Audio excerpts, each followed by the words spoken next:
Celtic Stuff Live.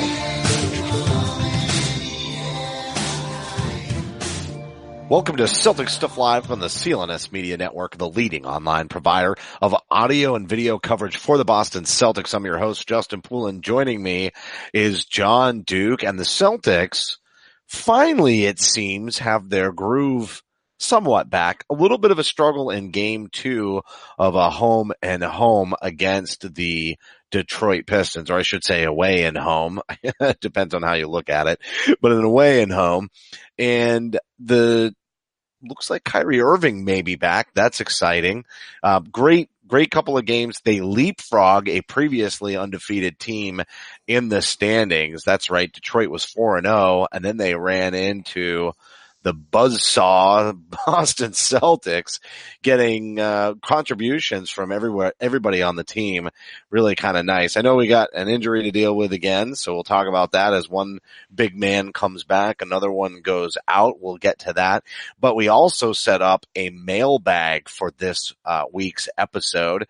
And so before we get to all those things, and I know some of them are going to leak into our answers to these questions, John, but why don't we kick it off with a Twitter mailbag? Nice to see the Celtics back on track, though. Yeah, great to see things kind of where we thought they would be. I thought, after this week, it kind of feels like we're kind of getting that equilibrium. Water's finding its level, and that's just nice to see. It's really frustrating start to the season. So I think the Celtics finally kind of getting themselves, find their identity. I think that was the most frustrating thing. It wasn't so much the missed shots. It wasn't even so much, the losses. It was just that they weren't playing as themselves. I think that was probably the hardest thing to watch. And now we've seen over the last week or so, even in the loss, I think, to Orlando, kind of the start of that, and the horrendous first half against Oklahoma City, they started to find that themselves, which I think that's what we're looking for. Win or lose, a game against Detroit here, the second game against Detroit, probably not the best game of the year, probably one of the more uglier games to watch. But well, especially at the beginning of the fourth quarter, geez. Can't even buy a bucket. I think it was near 6 minutes, might have even crossed over 6 minutes, but major drought in the fourth. They build a couple of double-digit leads, can't hold on to them. I will say it seemed like Hayward had come back a lot faster than Kyrie, but that second game in Detroit, and happy Halloween, everybody, by the way. By the time you're listening to this, it will be Halloween and Scary Terry's holiday. I think we can just go ahead and say that that's his day, but it hasn't been his week necessarily. I haven't seen him quite as hot as of late, but Kyrie definitely finding his groove again. And that's probably one of the most important aspects of the developments of the last week. Is there's no doubt his handle was starting to come back, but he had a couple of baseline moves. He had a nice little bank shot. And I also in that game was excited to see the Celtics, kind of take it to the rim when they weren't getting those buckets, because they kind of live and die by the three. They fall in love with it for stretches of the game. And even after that 6-minute drought, they kind of got their act together. I know Jalen wound up hitting what I would consider to be the clinching 3-pointer late in the fourth, but at the same time, they did go and got closer to the basket. Even Mook passed up a 3, took a couple of steps inside, switched it. That's what they need to do. They can't be so transparent at the close of games that they're going to stand around outside and shoot buckets and try to put it away that way. They've got to be more aggressive to the hoop, and it was nice to see them do it.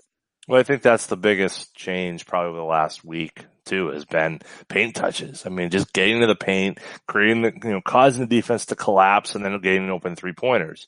In the early part of the season, it was pass around the 3-point arc and try to, okay, your turn, now your turn, now your turn, as opposed to, create something off your dribble and create a shot for somebody else. And I think we see that now with regularity, particularly the last 2-3 games, that the Celtics have been able to do that.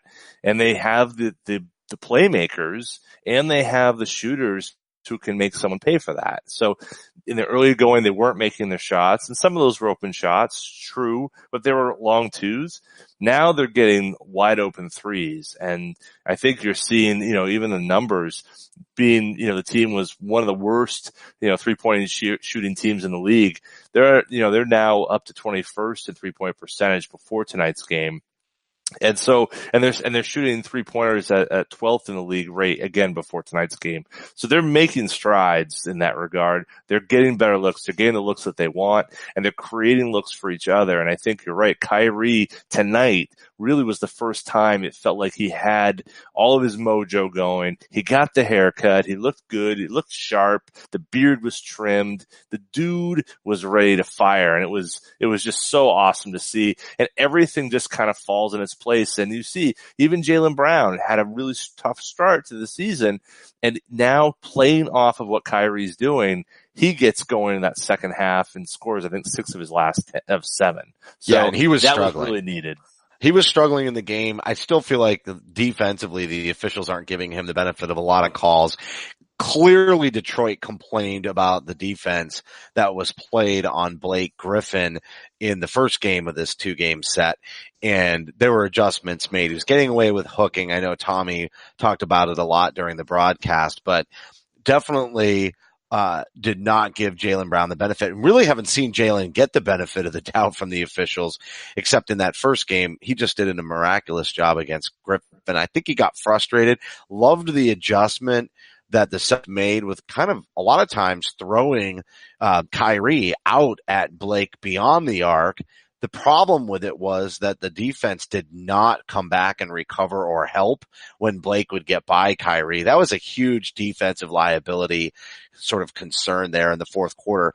I will also say that this team has really, at the beginning of the season, another little progression point, they were giving up so many offensive rebounds. They were just allowing other teams second and third chance opportunities. And it was nice to see them in the last couple of games begin to go get some of them themselves. And I think that was a big difference is when you're struggling offensively, if you can grab that extra shot, it builds momentum and people can get back into their rhythm. But when you don't go get those after missed shots, you can really get into a funk and stay in it. Totally. And there's a lot of guys you give credit to for that, but I'm going to give credit to Kyrie Irving because I think Kyrie, he's been showing the willingness over the last week to do the dirty work. I mean, even that last play, sure, Smart was in a position where he kind of knocked the ball away, but who's first to the ball? Kyrie Irving, number of times Kyrie's poking his head in on defensive rebounding situations or offensive rebounding situations and pokes it back out.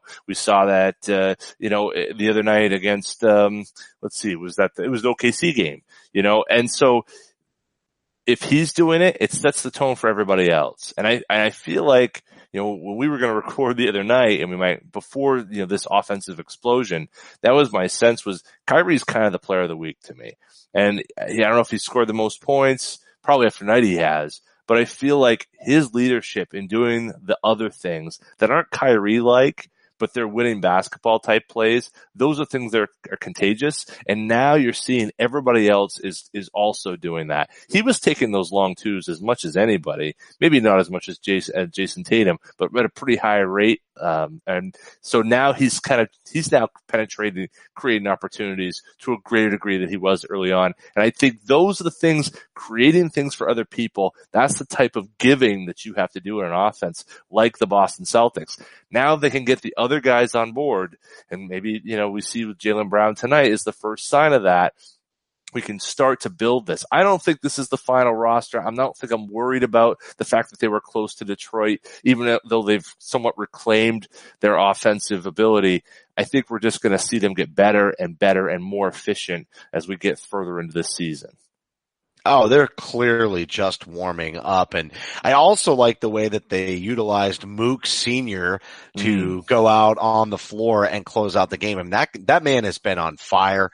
He's been hot. And he's also playing, when he's in that starting lineup, a lot less selfishly. When he's out there with the second unit, they're relying on him to manufacture so many points. But it's nice to see him get a little bit more into the flow of the offense. And even defensively, he got up in a couple of guys. He probably could have gotten fouls called against him in the waning minutes of game 2 against Detroit, but he got away with some of it. It was still light contact, but it was probably more than you would have liked to see.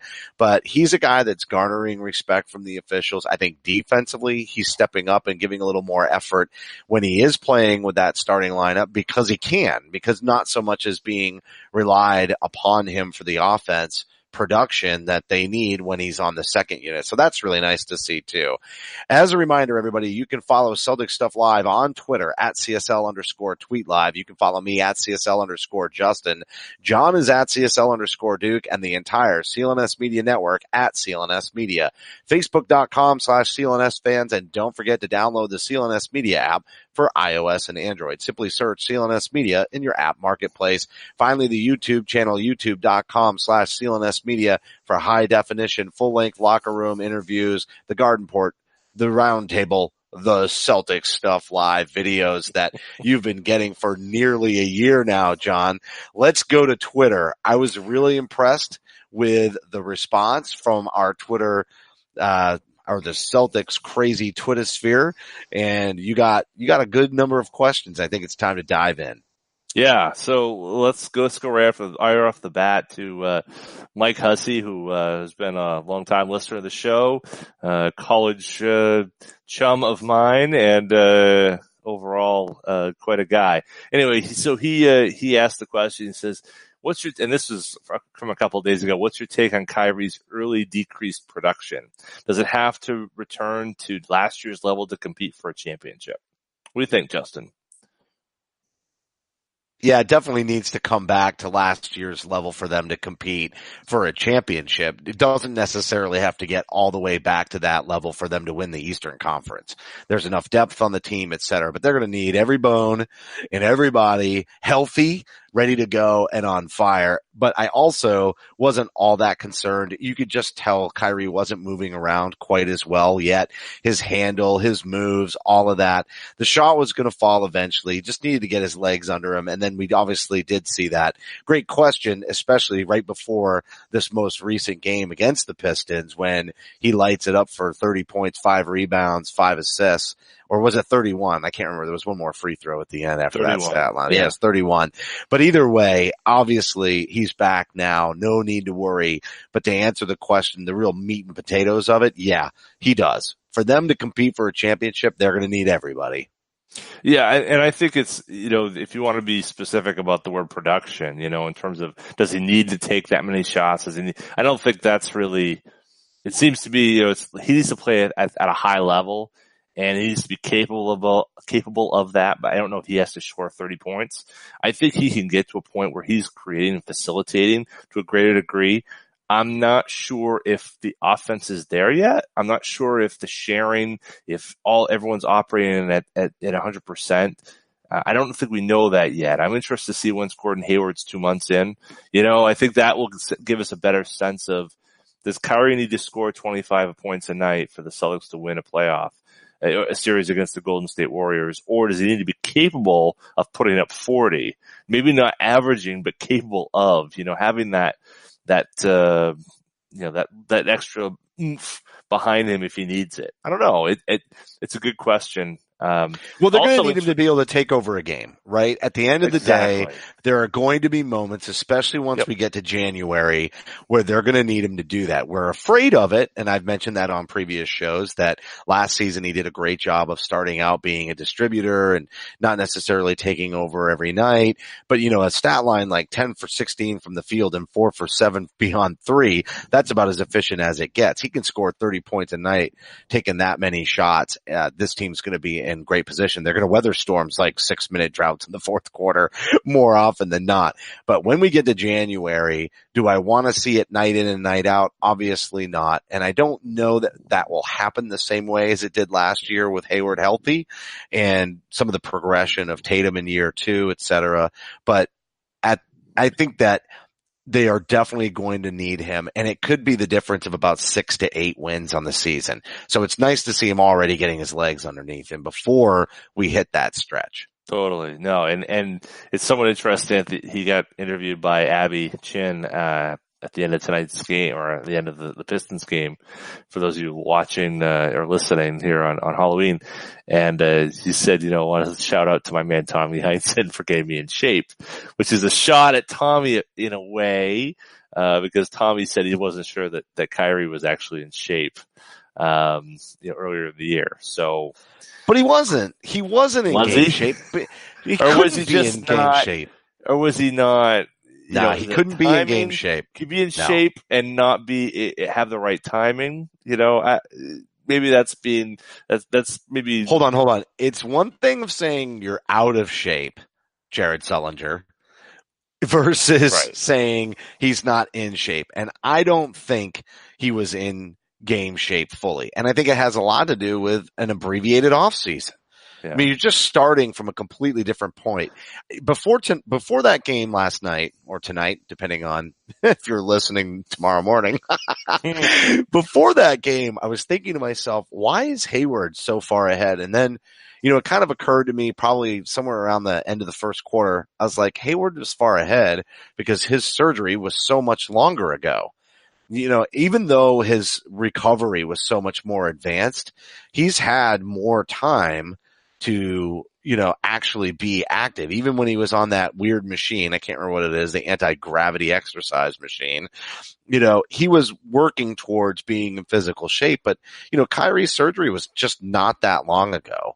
And we don't know, how much he had to kind of slow that. His off season, I think, was probably in many ways a little bit slower from just an exercise factor, not necessarily mobility, right? Because that lateral, Hayward coming back from such a devastating injury and getting the lateral and getting back into game shape was longer, but actual, physical conditioning, I think he had a much longer rope to get himself back into game shape, so to speak. It's the pain that he's dealing with. I think Kyrie really did have to get kind of just back up to speed a little bit. You think about it, most of his off seasons, he's working out. He's coming into preseason in a completely different spot. So does that mean he was out of shape? No, I think he was in the best shape he could have been in, but I think he needed a week or two to get himself back into the flow. Okay. All right.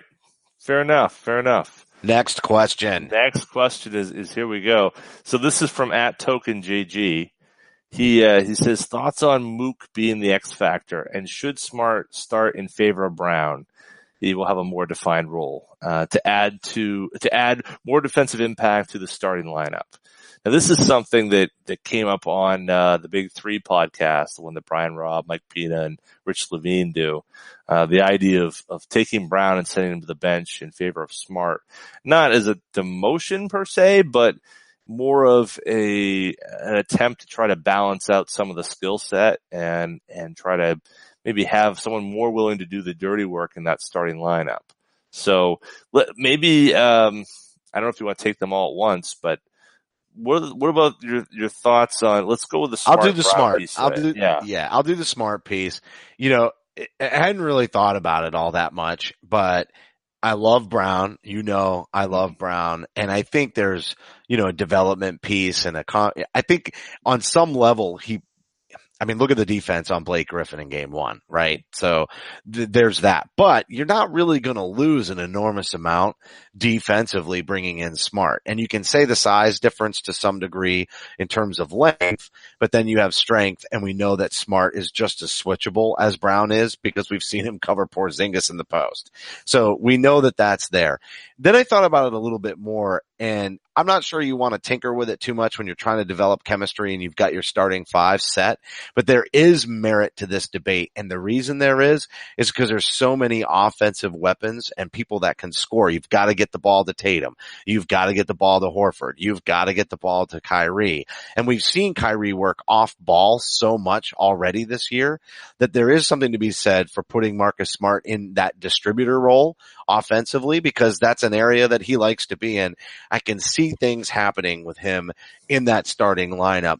And I think I'd be even more comfortable with it if I felt like Brown could just be that consistent scorer on that second unit. I'm just not sure he's ready to take the reins, but I would definitely play around with that maybe towards February. I know that people are talking about it now, but I'd almost play with it a little bit towards February, because I think Brown is going to eventually really find his comfort zone. And when they're ready to say, okay, Brown is playing within himself. He's finding ways to get to the rim. He's attacking.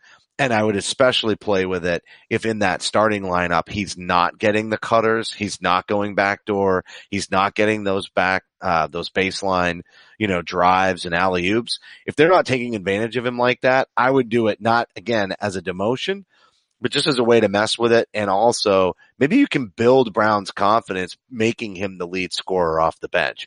Still a little tough because Mook's not in the starting lineup in that scenario, but I think I can see stretches where they can kind of turn it over to Brown and see if he's really ready to just become a little bit more of an offensive juggernaut. So I think there's merit to it, but I don't think it's how you roll in the postseason. I think it's more of a strategic thing. It's interesting because you're right. It's kind of it's a question of the whole, and it is, how does his piece fit into that? There weren't enough people doing the dirty work in that group, and that was, I guess one reason to have a guy like Aaron Baines in there or Smart or somebody who's willing to mix it up, who doesn't need the shots, who doesn't look to create his own shot necessarily, but obviously would benefit from that. I agree with you. I don't think Brown's the guy to do the job. I don't think that's, maybe it's something to try. I just remember when he was starting out, his rookie year, he kind of first got his hooks into being an NBA player, consistent NBA player, by moving into the starting lineup, when Avery Bradley got hurt. I think I would rather keep Jaylen Brown in the starting lineup and look to somebody else, like Gordon Hayward, and have them sit and have them captain that second unit. To me, that makes a lot more sense. And I don't know if you bring Smart in. Right now, Baines is second on the team in win shares for 48. So, and that's struggled a little bit tonight, though. I mean, I know he's working that three, but really in a game where you would have thought that would have been a big difference maker, offensively, he was out there for a good portion of that 6-minute drought. Yep. And and even defensively, when you were really hoping that he would have an impact on, one of the benefits was that Horford could go to Blake, which is a good matchup for the Celtics. Not a great one, but a limiting one, hopefully. And then Baines is sort of managing Drummond, but Drummond kind of ate Baines' lunch a little bit when, he really wanted to get into the post and go back to the basket.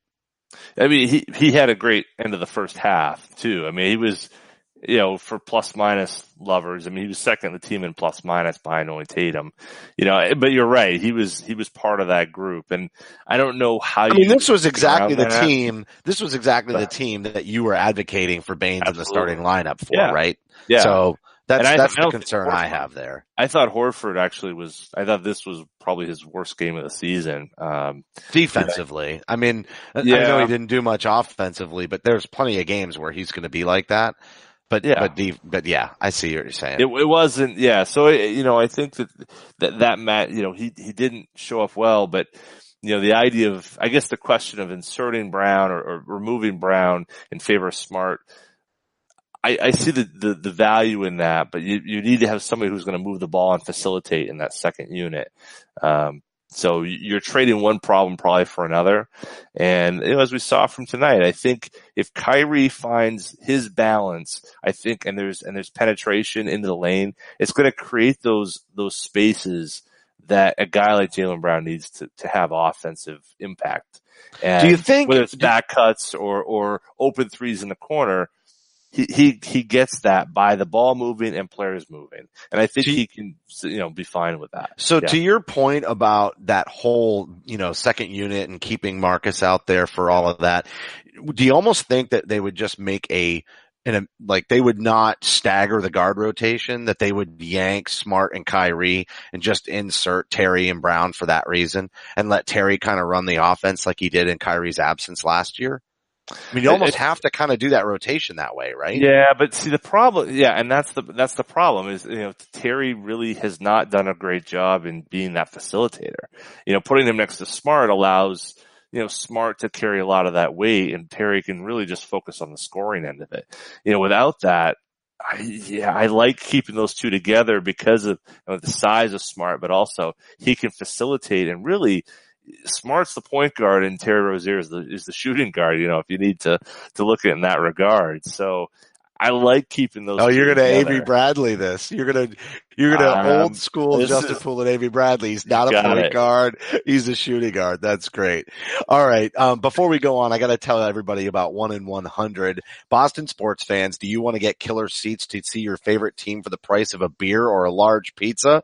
Tired of paying all of the inflated markups from brokers or last minute convenience charges just so you end up paying courtside prices for those nosebleed seats? Go to 1in100.com. That's 1in100.00.co. Feeling lucky? Try it out now. There's no other place online that's doing online raffles to win tickets to events. It's a totally new way to score tickets to your favorite events, music, shows, and Boston Celtics tickets, baby. The cost to potentially score these tickets with 1 in 100 is a small fraction of the actual ticket price. You can get a pair of tickets for less than the cost of a beer. Your first raffle ticket is free after you sign up, and the experience of using 1 in 100 is extremely fun and exciting, from picking your lucky number to the feeling of potentially scoring premium tickets. Feeling lucky? Try it. 1in100.co. That's 1in100.co. And Robinhood, an investing app that lets you buy and sell stocks, ETFs, options, and cryptos, all commission free. This is a non-intimidating way for stock market newcomers to invest for the first time with true confidence. I've got friends that have been encouraging me to invest in cryptocurrencies, and now I've finally done it with Robinhood's easy to use app. Other brokerages charge up to $10 for every trade, but not Robinhood. They don't charge commission fees. Trade stocks and keep all of your profits. Learn how to invest as you build your portfolio. Discover new stocks and track favorite companies with a personalized news feed. Custom notifications for price movements so you never miss the right moment to invest. Robinhood is giving listeners, our listeners, a free stock like Apple, Ford, or Sprint to help you build your portfolio today. Sign up at celticstuff.robinhood.com. That's celticstuff.robinhood.com. All right, John, what's the next question? Let's keep this Twitter train rolling. I know this is great. We really love it. I really appreciate the questions out there. So YouTube, listeners, you get a hold of us on Twitter and ask us these questions. We love being able to do it. So the next one comes to us from our guy, Boo Butt TV guy.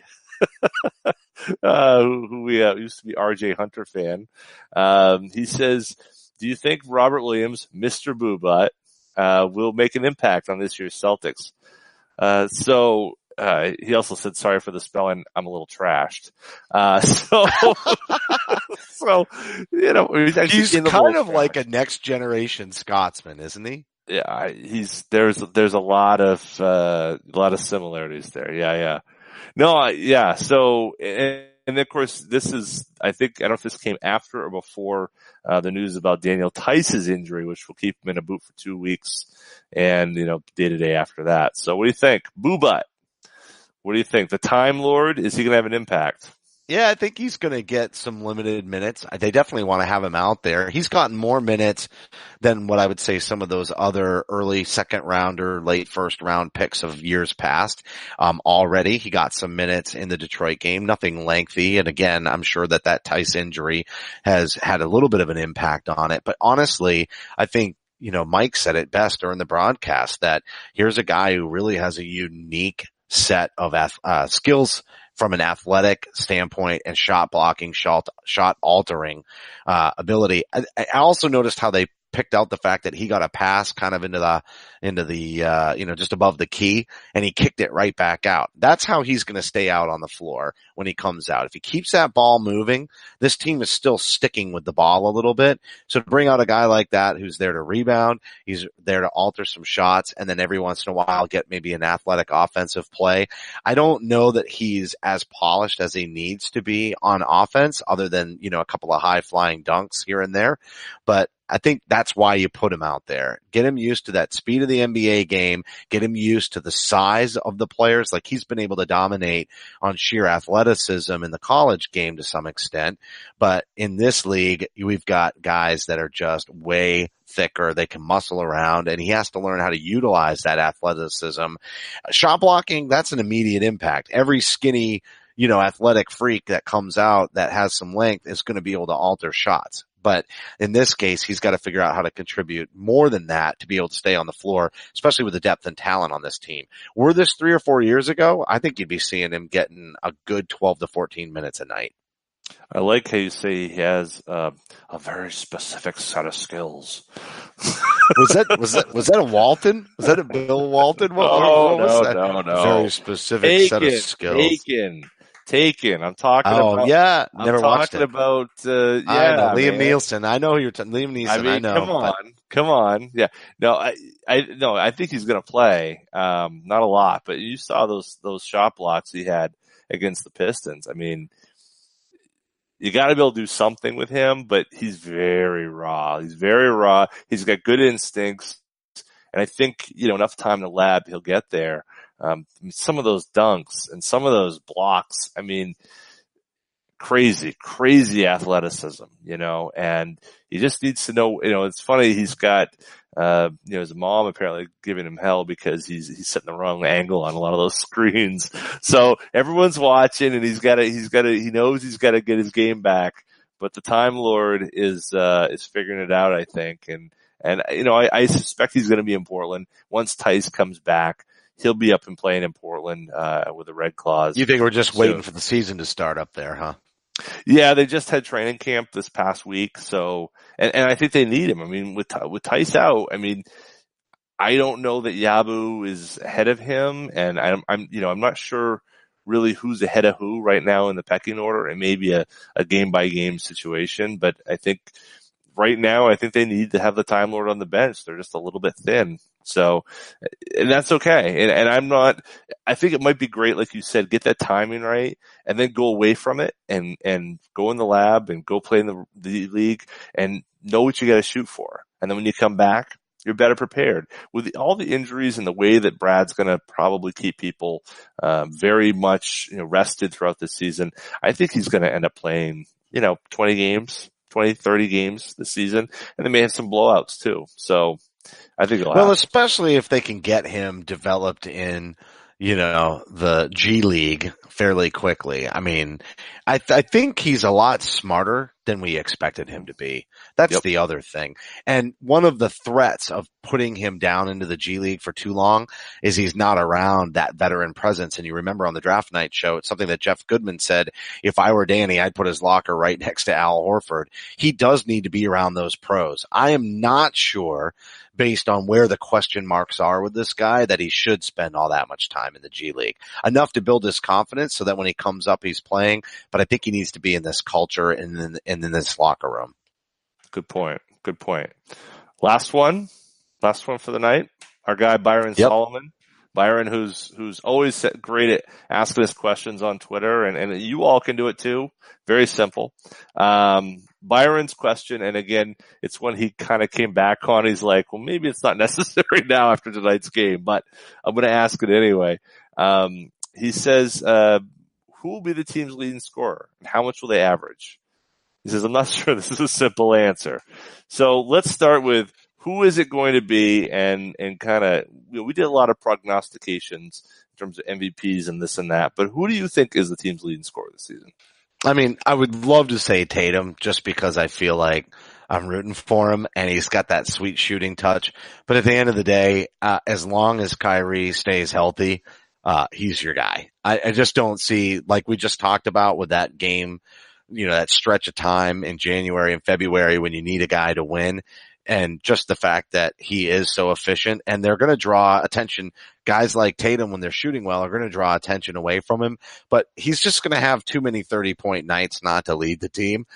Do I think he'll average 20? No, I actually think I think if this team does what it's supposed to do, they're going to spread that ball around like crazy. And he is going to have he's not going to have nights like he's had in the last couple of weeks because of performance or, not being in game shape or, just trying to get his groove back. I just think he's going to take a back seat because the team is growing. And I think he's going to do that more and more, this season than he did last year.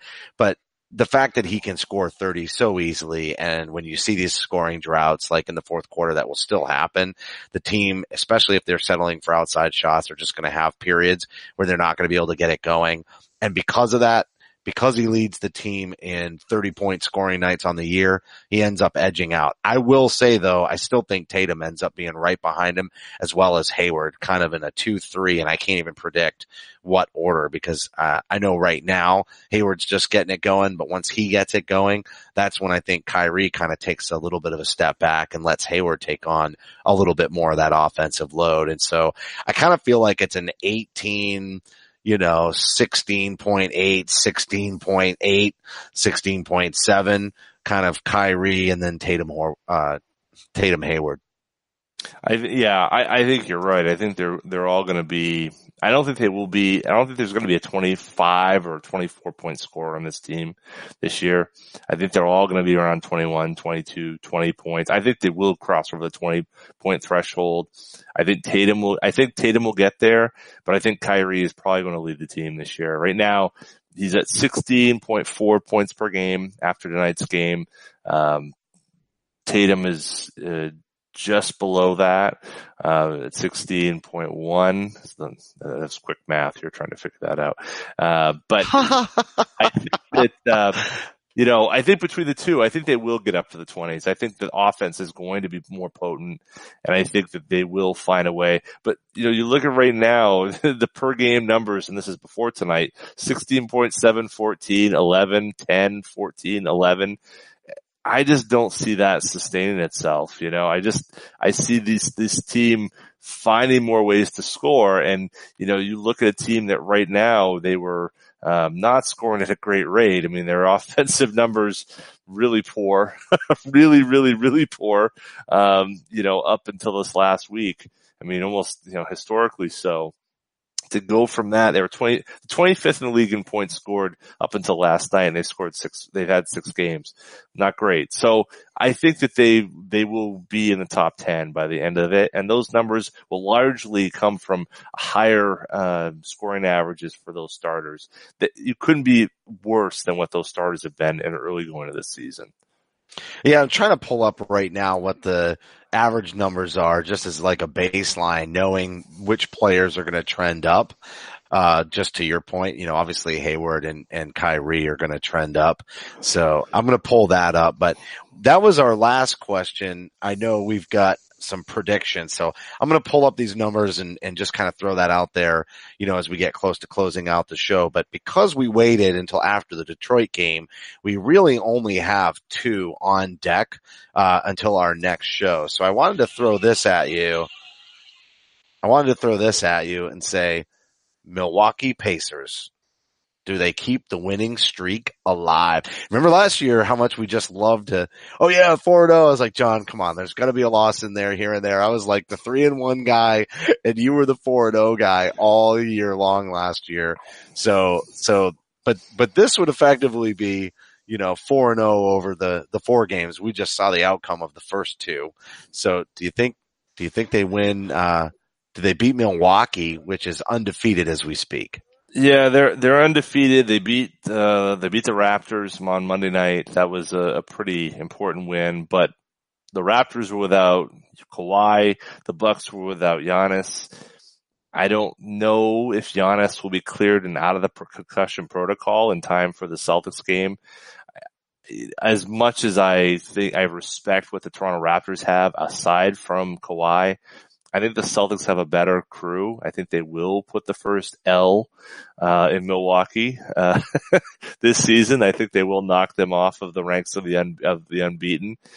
I actually do think they'll go 2-0. I mean, I like Indiana, but I just feel like that this is the Celtics finding themselves in this run right here. It'd be very impressive, very important for them to do. And I think the Celtics actually are now in a place where they're kind of riding high and feeling good about where they are. Milwaukee's going to be a test. They are, the second best defensive right now in the league. Net defensive rating of 98. Celtics are 3 points better. And then, Denver beyond that, Memphis, Utah, Indiana also in the top 10, but they're scoring 112 points a game. Milwaukee's scoring 113. The Celtics' biggest issue is going to be, can they score points in the Milwaukee Bucks? That's going to be the biggest issue. But if what we saw tonight is an example, I think they will be able to. All right, so here's the deal. The last time they faced an undefeated team atop the Eastern Conference, or not atop, but at the top, they beat them 2 times in a row. So I'm going to go with you on that. I'm going to say they beat Milwaukee. They're going to be the spoilers of the early undefeateds, and they're going to be the ones to hand out the L's. And really, they should be. This Celtics team is the team that is projected to win the Eastern Conference, and this is a chance for them to prove it. And they are just now getting their mojo back. And I think these last 2 games, even though this second game against Detroit was sort of ugly, I think they continue to make their progress. And Kyrie especially, I think he's ready to take over a game if he has to here and there. I don't expect to see another 6-minute offensive drought for quite some time coming up. And I love the adjustments that Brad made. That was kind of part of the reason of having Mook out there. And Mook's had a number of big games already. And so I think that Brad will just make those changes. He won't let it go on that long again in the future. And he's still managing minutes for Hayward, who's, suffering through a little bit of ankle pain, et cetera. So that's going to decrease as the season goes on as well. I would also expect that once they get into their groove, that they're going to be able to rest some of these players, which will also be, really excellent. But this Milwaukee game, this is the one that they really want to put their stamp on it, close the distance between them and first place in the Eastern Conference, and I think they take it. The Pacers game, if they're going to lose one, is actually the one I think they'll lose. Maybe a little bit of a letdown against a team that's really scrappy, has given, teams a lot of difficulty. I know they gave the Celtics a little bit of difficulty last season as well. And so that's kind of where I'm at with it. Here's the numbers on just scoring averages to kind of follow up on that previous question. Jason Tatum, 16.6 points per game. Kyrie Irving, 16.4. So I think Kyrie climbs towards that 18 number and Jason holds pretty steady. Mook is third with 14.4, although as touches go Gordon Hayward's way, I think that number comes down a little bit and goes up for Hayward. And I do think maybe I'm pushing it a little bit with 16 just because he's that Swiss Army knife and they can plug him in anywhere. But I just think you just can see the touch on his shot. And I just don't think he's quite got it going. But when he does, there are going to be nights when he's maybe not quite Klay Thompsoning the league, but I think he can torch it from beyond the arc once him and Kyrie are really nailing it. And there's just going to be some nights when these guys are on fire and can't miss. And I think Hayward's going to really raise that scoring average when that starts to come all together and gel. So there's the points per game. Any final thoughts before we wrap the show, John? I just really look forward to this week. I think, and you even look beyond, you got the Nuggets coming up. So you got really 3 of the top 10 teams coming in here. And you can even go back to the Pistons. I mean, the Celtics really have 5 really tough games. This is the toughest stretch, I believe, of the whole season right now. So for the Celtics to get through this right now with, a 5-2 record right now, and then, who knows if they can get to, a 10-5 or, somewhere in that neighborhood where they've won twice as many as they've lost. I've got to feel real good at the end of this month, because this is as tough a schedule they're going to run into, and to play the Nuggets next week, to go to the Pacers at home, to go against Milwaukee. Who knows with what's happened with Giannis and the previously undefeated, now twice beaten Detroit Pistons. This actually is a much tougher run, and I feel good in where we're headed right now. Now let's see now that Kyrie's got going, let's see if they can have a little bit more mobility in that offense, create more on a consistent basis, and hopefully then allow everybody to find themselves offensively and build that on a consistent level. Yep. Domination by Thanksgiving. That's my prediction. Bingo. This broadcast will be available on demand on the CLNS Media mobile app. And don't forget to follow us on Twitter at CSL_Justin and at CSL_Duke. If you have questions for the show, you can hit us up on Twitter as well. I really enjoyed this Twitter mailbag version. We don't do that very often, but wouldn't mind keeping it going. at CSL_tweet live. That way John and I both get your questions. A heartfelt thank you to everybody for tuning in. Remember that you can help support the show by subscribing to Celtic Stuff Live on iTunes and Stitcher. We'd love it if you gave us a rating and a review because your feedback is important to the show. And for staff writer Samuel Elias, executive producer Larry H. Russell, the founder of CLNS Media Nick Gelso, and my co-host John Duke, I'm Justin Poulin. Thank you for listening to this week's edition of Celtic Stuff Live. Celtic Stuff Live.